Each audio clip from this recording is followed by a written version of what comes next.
अतः श्री स्कंद पुराणे वैष्णव खंडे उत्कल खंड्याम तथा श्री पुरुषोत्तम क्षेत्र महात्म्याम तस्मोऽध्याय।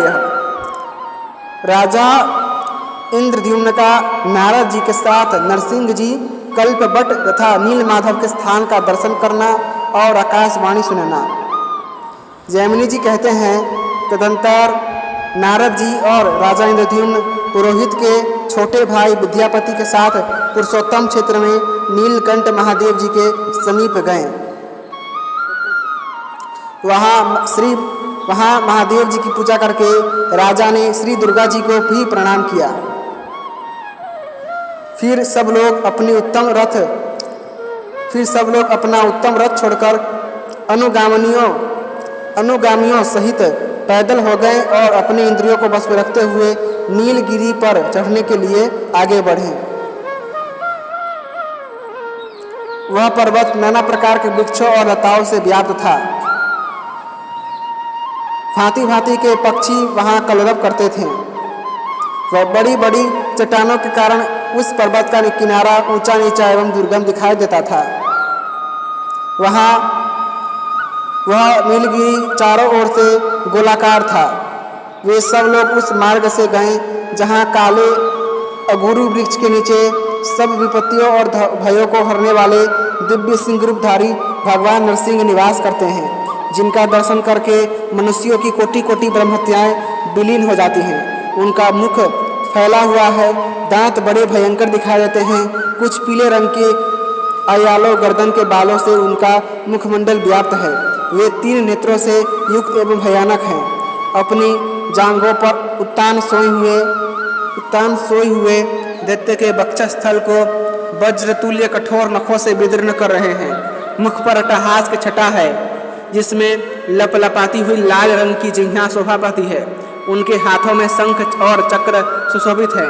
मस्तक पर किरीट मुकुट से उद्भासित हो रहा है।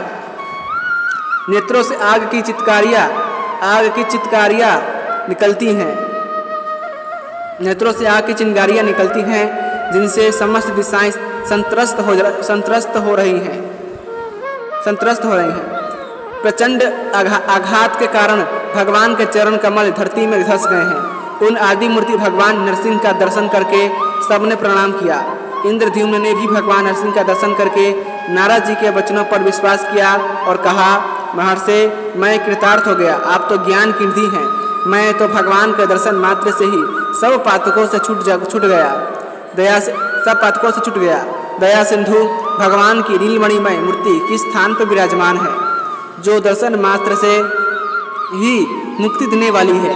विप्रवर, उसी का मुझे दर्शन कराइए। तब नारद जी ने राजा इंद्रद्युम्न को उस परम पावन स्थान का दर्शन कराया जहाँ भगवान विष्णु स्वर्णमय बालुका से आच्छादित हो गए थे। मुनि ने वहाँ ले जाकर राजा से कहा, महाराज, इस 2 योजन ऊंचे और 1 योजन तक फैले हुए बट वृक्ष को देखो। यह प्रलय काल में भी स्थिर रहता है और मनुष्यों को मोक्ष प्रदान करने वाला है। इसकी छाया में जाने से ही मनुष्य पाप से मुक्त हो जाता है। इसकी जड़ में प्राण त्याग करने वाला मनुष्य मोक्ष को प्राप्त होता है। फिर जो इसकी पूजा और स्तुति करता है, उसके लिए तो कहना ही क्या है। इसके मूल भाग से पश्चिम और नरसिंह जी से उत्तर भगवान नीलमाधव विराजमान थे। वे ही तुम पर अनुग्रह करने के लिए अब 4 स्वरूपों में यहाँ प्रकट होंगे। जैसे श्वेत द्वीप के भीतर भगवान का अपना धाम है, उसी प्रकार जम्बू द्वीप के अंतर्गत यह पुरुषोत्तम क्षेत्र ही भगवान का अपना धाम है। राजन, जो मोक्ष का अधिकारी है, वही इसकी महिमा को समझ पाता है। अन्य मनुष्यों के विशेषतः पाप कर्मियों के लिए यह विश्वास की भूमि नहीं है। भगवान जगन्नाथ का अंतर्ध्यान होना या छिप जाना किसी विशेष कारण से होता है, परंतु वे साधु पुरुषों पर अनुग्रह करने के लिए प्रत्येक युग में प्रकट होते रहते हैं।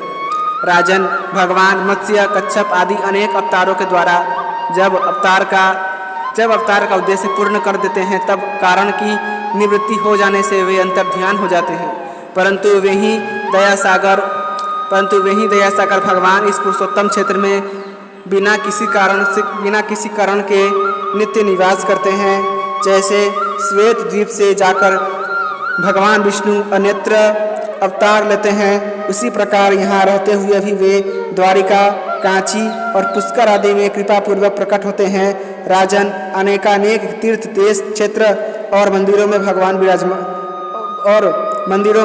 विराज रहे हैं। महात्मा नारद जी के दिखाए हुए उस स्थान को महाराज इंद्रद्युम्न ने साष्टांग प्रणाम किया और भगवान को वहाँ प्रत्यक्ष स्थित मानकर इस प्रकार स्तवन किया। हे देव देव जगन्नाथ, शरणागतों की पीड़ा दूर करने वाले कमल नयन नारायण, मैं भवसागर में डूबा हुआ हूँ, मेरा उद्धार कीजिए। परमेश्वर, एकमात्र आप ही दुख राशि का विध्वंस करने वाले हैं। क्षुद्र मनुष्य लेश मात्र सुख की लिप्सा से क्षुद्र देवताओं की सेवा करते हैं। भगवान, आप भक्ति भाव से आराधना करने पर मनुष्यों को साक्षात मोक्ष प्रदान करने वाले हैं। अजामली ब्राह्मण ने अपने वर्णाश्रमोचित कर्मों का परित्याग करके कौन सा पाप नहीं किया था, किंतु नाथ वह भी आपके नाम का उच्चारण करने मात्र से मुक्त हो गया। आपके स्मरण मात्र से ही पास हाथ में लेकर आए हुए यमदूतों ने उसे छोड़ दिया। देवेश्वर, समस्त शास्त्रीय उपाय आपके दर्शन के लिए ही बताए गए हैं। आपका साक्षात्कार हो जाने पर हृदय के सभी संशय नष्ट हो जाते हैं। उसी क्षण मनुष्य संदेह रहित हो जाता है। प्रभु, आप ही सबको आश्रय देने वाले हैं, मुझ दीन पर अनुग्रह कीजिए। मैं आपसे केवल इतनी ही भीख मांगता हूँ कि आपकी जो मूर्ति यहाँ विराजमान है उसका मैं इस नेत्र से दर्शन करूँ, इसके सिवा दूसरा कोई प्रयोजन नहीं है। इस प्रकार हाथ जोड़े हुए राजा इंद्रद्युम्न ने भगवान मधुसूदन की स्तुति करके पृथ्वी पर लौटकर उन्हें साष्टांग प्रणाम किया। उस समय उनके नेत्रों में आंसू भर आए थे। उसी समय आकाशवाणी हुई जिसे इंद्रद्युम्न ने भी सुनी। राजन, चिंता न करो, मैं तुम्हें प्रत्यक्ष दर्शन दूंगा। देवर्षि नारद ने ब्रह्मा जी का जो वचन तुमसे कहा है उसके अनुसार कार्य करो। उस दिव्य वाणी को सुनकर राजा ने नारद जी से कहा, मुने, आपने ब्रह्मा जी की आज्ञा से जो कुछ कहा था, इस आकाशवाणी ने भी उसी का अनुमोदन किया है। ब्रह्मा जी साक्षात जगन्नाथ हैं, इन दोनों में कुछ भी भेद नहीं है। आप ब्रह्मा जी के पुत्र हैं, आपका वचन भगवान का ही वचन है, अतः मुझे उसका प्रयत्न पूर्वक पालन करना चाहिए। अतः श्री स्कंद पुराणे वैष्णव खंडे उत्कल खंडियाम तथा श्री पुरुषोत्तम क्षेत्र महात्म्याम 10वां अध्याय संपूर्णम। इसी के साथ श्री स्कंद पुराण के वैष्णव खंड के उत्कल खंड महात्म्य जिसे पुरुषोत्तम क्षेत्र महात्म्य भी कहते हैं, उसका 10वां अध्याय समाप्त हुआ। यदि आपको भगवान पुरुषोत्तम की ये कथाएँ पसंद आती हैं तो कृपा करके वीडियो को लाइक करें, चैनल को सब्सक्राइब करें और अपने दोस्तों के साथ अवश्य शेयर कीजिएगा। धन्यवाद। जय श्रीमन्नारायण।